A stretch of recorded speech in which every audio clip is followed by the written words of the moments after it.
Alaman ng lahat, pag-pray po natin ang kanyang mission trip sa Dubai at Qatar. That will be temporarily on scheduled February 13. Prayer for Brother Boy de la Rosa. Aalis na po siya sa Sabado. Birthday niya po yun, tsaka ni Makmak. Alas 12 po ang flight niya. So, mamaya ipagpe-pray ata ni Pastor. So, patuloy natin panalangin na kung kalooban ng Panginoon, magtagal-tagal si Brother Boy. Si Sister Flo, 1 month ata. Si Brother Boy, 3 months to 2 years ata. Kung magtagal-tagal siya doon, kung magtagal-tagal po siya doon, ay malaking tulong rin niya. Baka makapagbigay sa mission yan. Balita ko ay bawat MC, 5,000 bawat bati eh. Kaya babatiin natin lagi yan para makatulong sa gawain sa Panginoon yan. Amen. At malaki raw ang demand ng heavy equipment. Sabi ni Brother Dale, sa Canada, pagka ma-skilled ni Brother Boy, you just have to work 2 to 3 months. 9 months, you just sleep and sleep. Sabi niya, buhay na buhay ka na. Sabi niya. So, malaki talaga ang kita pag yung skill ni Brother Boy. So, panalangin natin si Brother Boy. So, yung hinayuan po nila Pastor at Brother Nemi, yung po ay Ku family. CU, Ku family. So, ano po yung bata, yung high school na anak, na possess po yun. Pinag-pray po ni Brother Nemi, tsaka ni Pastor Ray.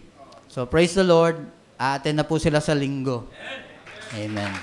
At na-bless po sila kay Pastor Ray tsaka kay Brother Nemi. At kagabi, nag-report si Brother Nemi. Siguro mga 50 minutes yun. Mga na-report ni Brother Nemi kagabi yung nangyari sa kanila doon sa Taytay.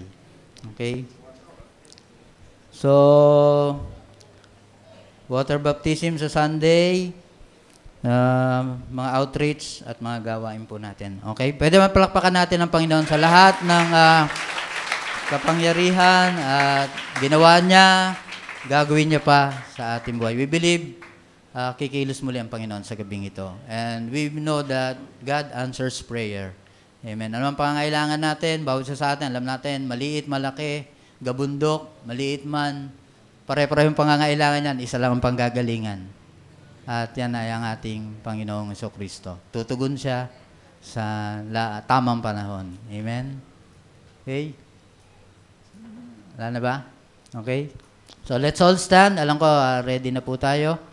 Sa ating ipanalangin na rin, si Brother Joel Archibido. Siya po ang napili namin ng mga elders ni Pastor na papalit kay Brother Boy, OIC Missions Coordinator. So, panalangin po natin rin si Brother Joel. As we sing the song, Breathe.